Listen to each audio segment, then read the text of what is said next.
Cyber अपराध रे रोक लगाइबाकू बड़ पदक्षेप नेबे राज्य सरकार। राज्य स्तर में सृष्टि कराजिबो साइबर अपराध शाखा। यह दायित्व रे रहिबे जणे वरिष्ठ अधिकारी।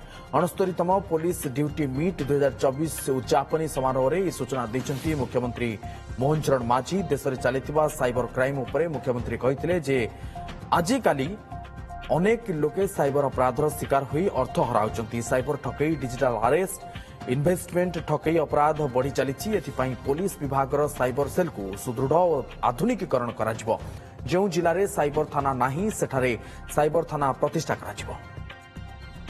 आजिकाली पूरा देश में अनेक लोक साइबर अपराधर शिकार होई अर्थ हराउछंती।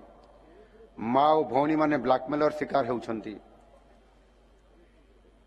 साइबर ठकई, डिजिटल अरेस्ट, इन्वेस्टमेंट ठकई आदि समस्त एक बड़ आह्वान को दृष्टि रखी आम सरकार पुलिस विभाग साइबर सेल को सुदृढ़ और आधुनिकीकरण करने संकल्पबद्ध।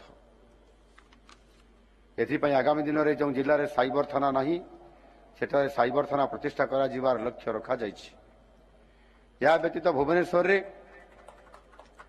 साइबर अपराधर उच्चकोट तदंत तदारक करने राज्य स्तर में एक साइबर अपराध शाखा सृष्टि करा जिवो, जार दायित्व रे जड़े वरिष्ठ पुलिस अधिकारी रहिबे।